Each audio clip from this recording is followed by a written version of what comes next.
Welcome. All things Mets talk. Hello. Brenda. Andreina.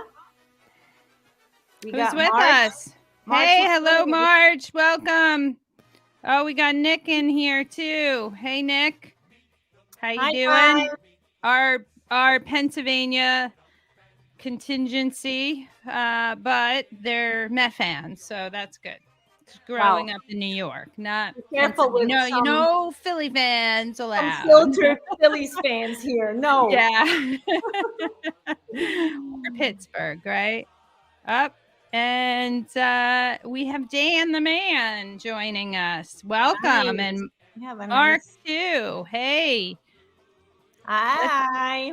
Let's get started because we have a lot to talk about. So we have some news about what happened this week that we all need to address. We know that Edwin Diaz is now out for the season because of him celebrating on the pitching mound after Puerto Rico won, and he closed out the game, and they decided to make some contact with his knee and bring him down. I don't know what happened, but he's out for the season. Is that what they did, Brenda?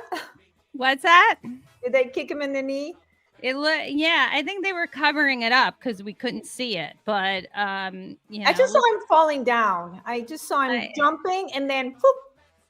Yeah, definitely was a very freakish accident.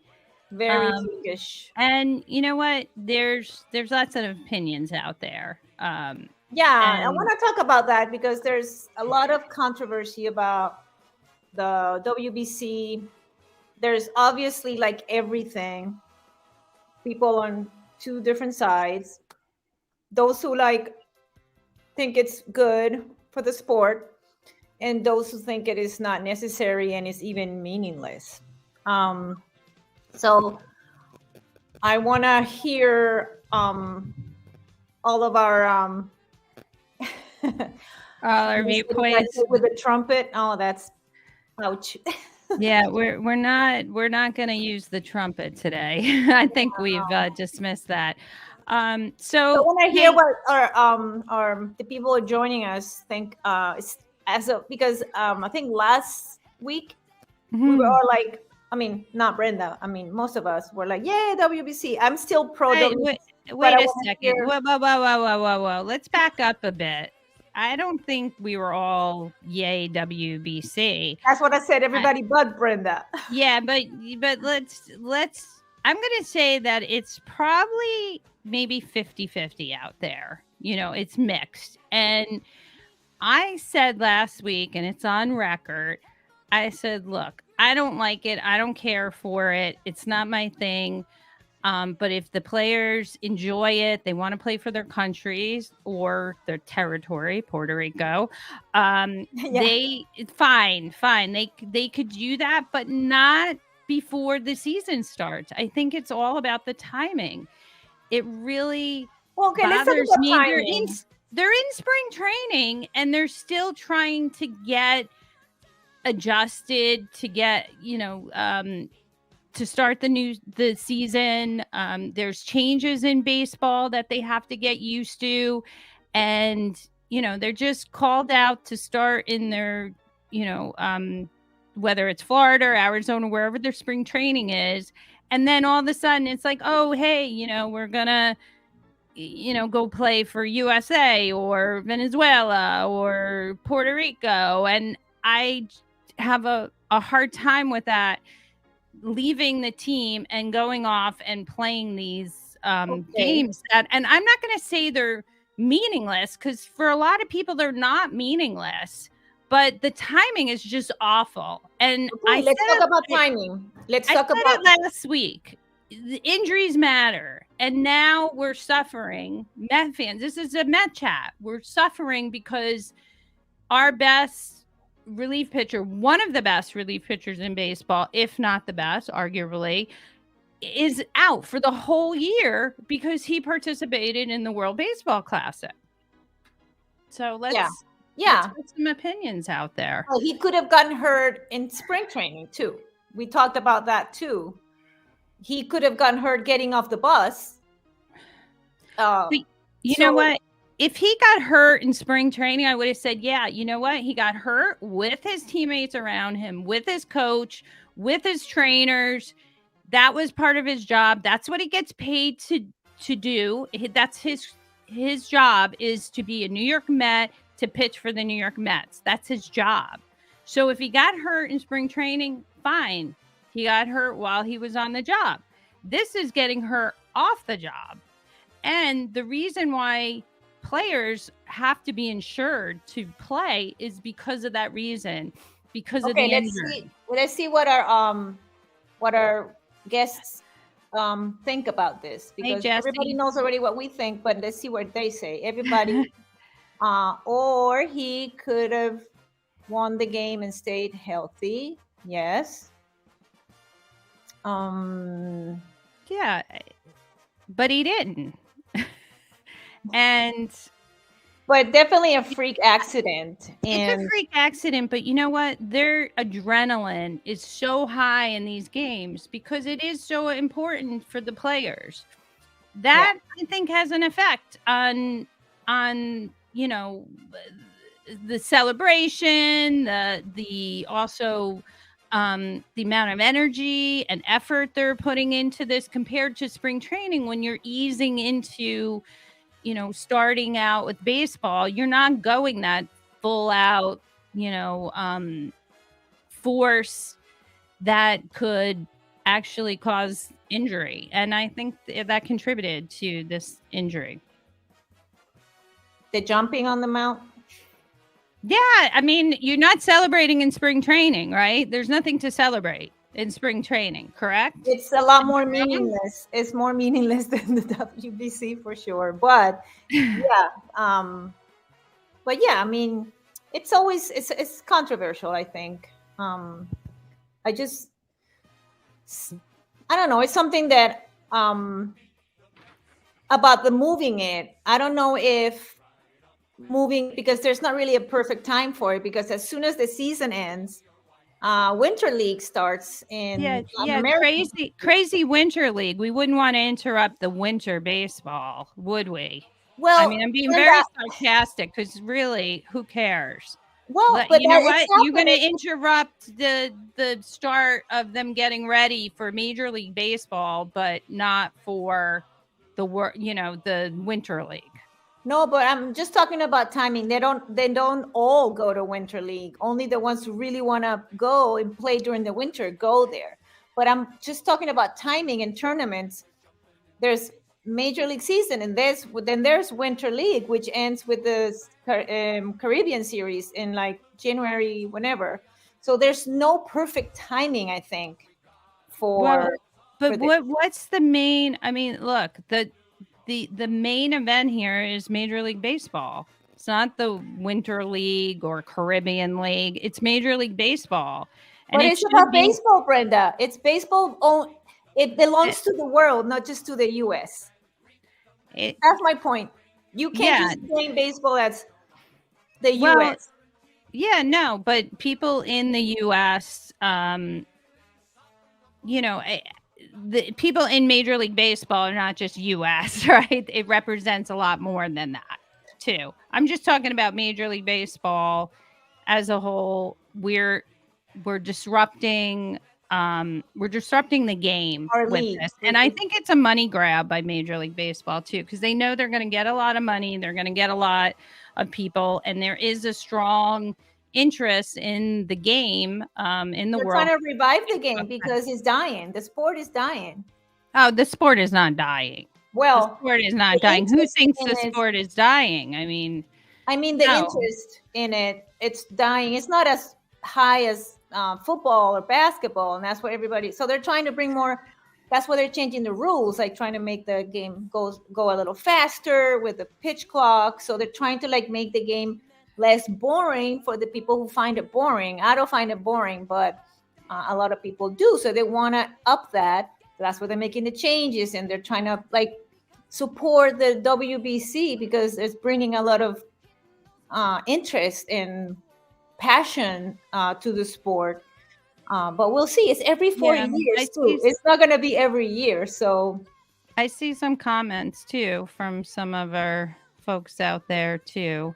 Yeah. About the timing. Yeah, I share that, the timing. And Mets don't have TDS this year, yeah, which is good. Yeah, so the Mets, because of insurance covered by Major League Baseball, that Diaz does not. We do not have to pay his contract. I think it's for this year. It's a little bit over $19 million. So insurance by Major League Baseball covers for it. But the greater impact too is just, it's not even the money. It's the impact to the team with him not playing.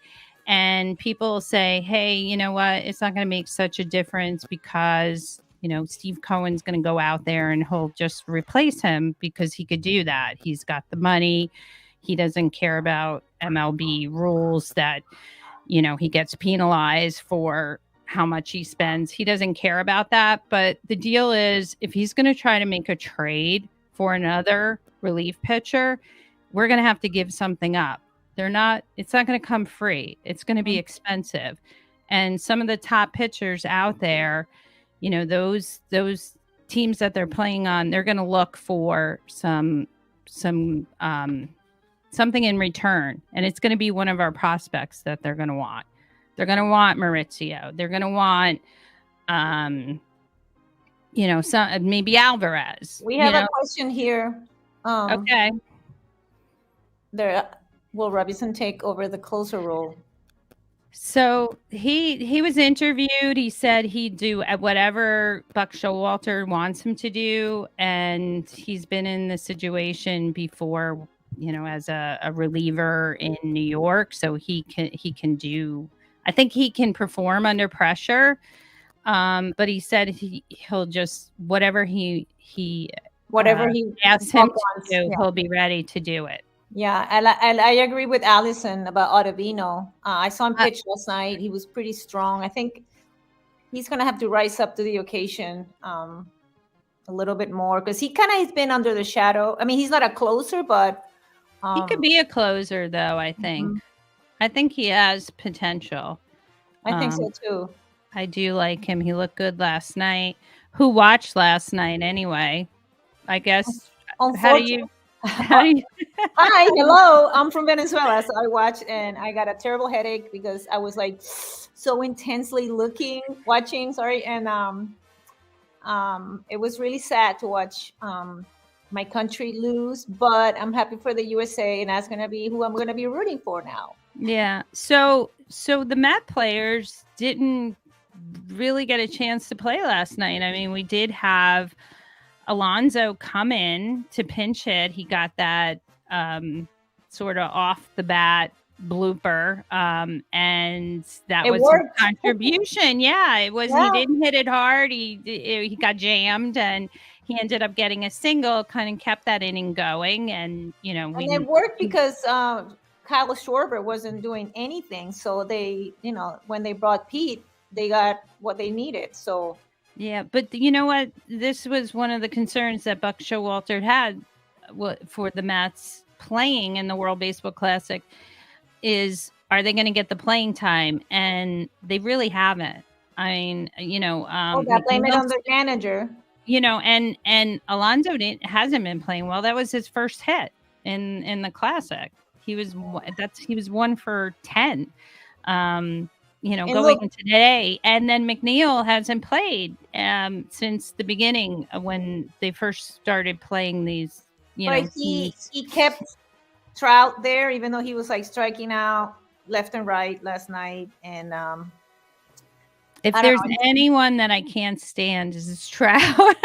Not because he's a great ball player, but they were asking him about the World Baseball Classic. And I was thinking, why are they keep interviewing him? Like, I know he is the star of baseball, but it's just annoying because he was trying to give his position on Diaz getting hurt, and that's not his teammate.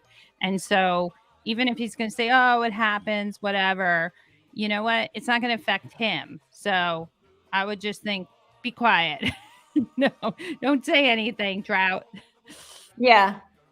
Keep your mouth shut, Trout.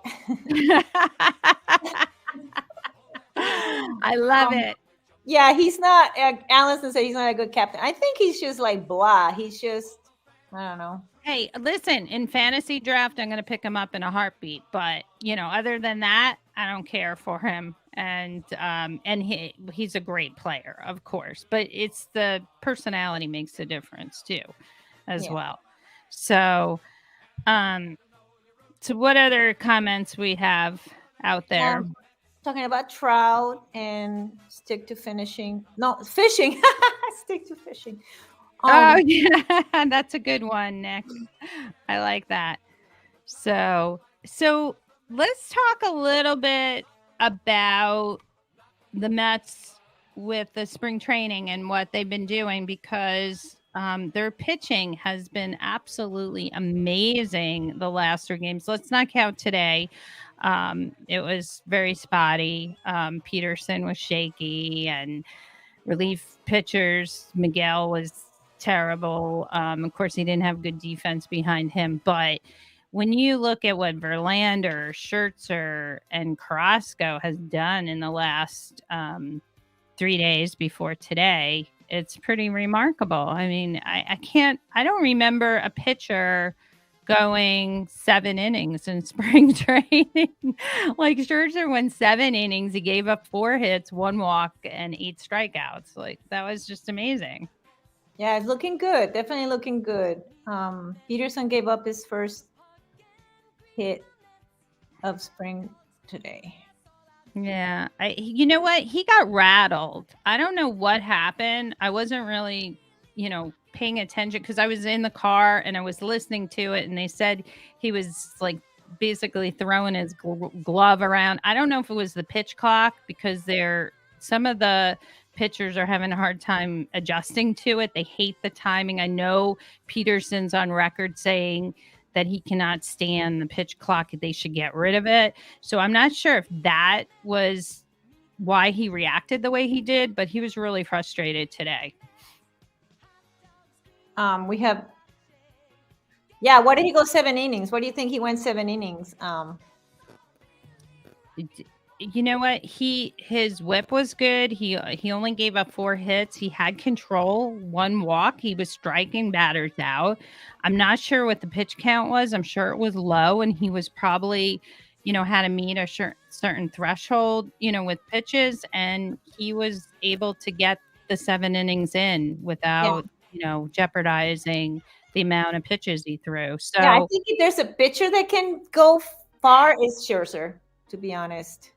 Yeah, and I think Verlander's in the same boat too. I wasn't sure of his particular let's see what he did, but he too can. I think he had like maybe it was 6 innings. Somebody can tell me. But he looked good too. Oh, he had 5. He went 5 innings.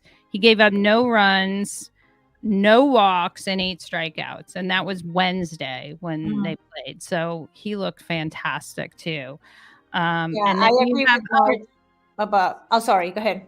No. So the other thing before we get into the position players, we forgot about Senga, the Japanese pitcher. He looks good too. He pitched 3 innings. He gave up 1 run, 5 strikeouts, but I almost forgot about him because that's right. We keep forgetting. I know it's going to be adjustment. Here's somebody who decided to not play for Japan and stay with his new team and learn, learn the ropes in spring training. So that was good. That's good too. So I agree with Marge about Beatty. He had an incredible catch and throw to first today. He's looking like he's doing the work. And I'm excited for him because he looks pumped. Yes. Yeah, Allison says he looks amazing. And the other thing is now he has an opportunity because of Nemo's injury. So Nemo being out will open up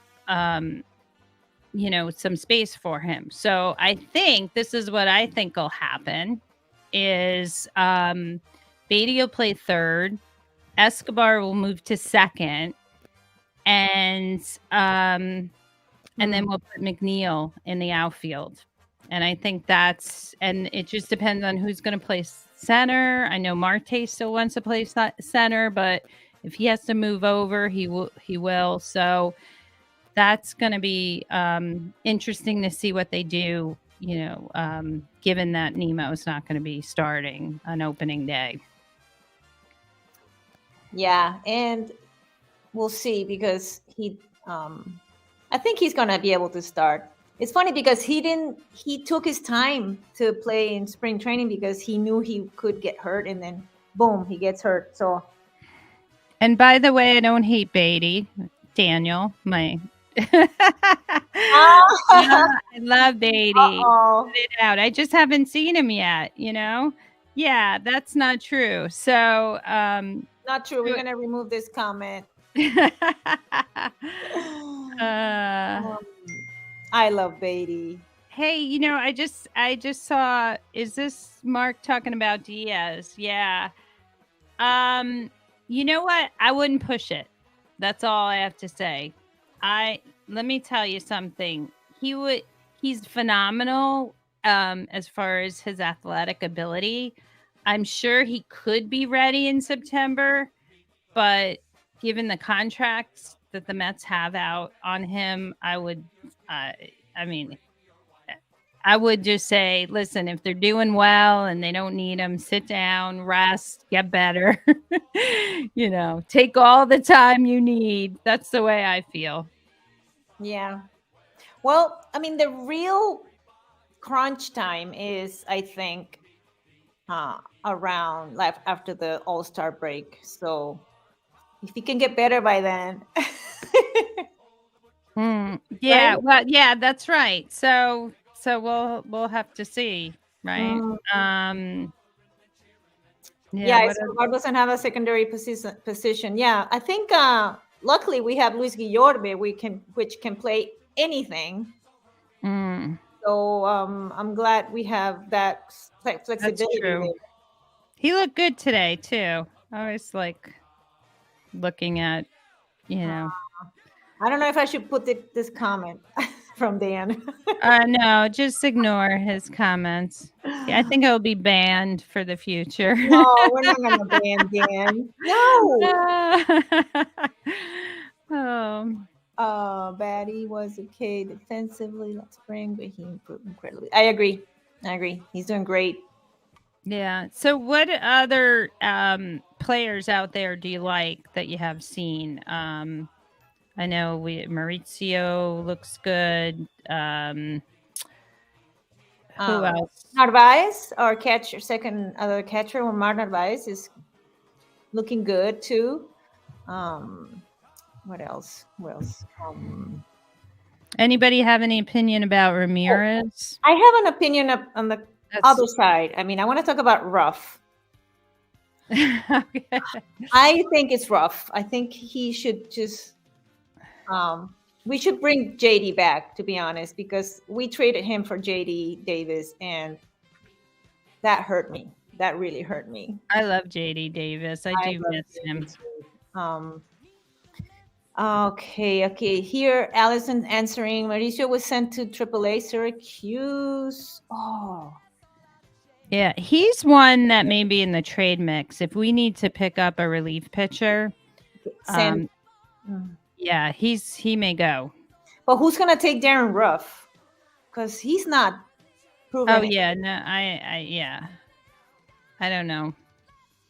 That's gonna be a big issue. Mm-hmm. And you know what? Just so you know about, I was thinking about the way people say, "Oh, Steve Cohen, he could just buy anybody or make any trades," and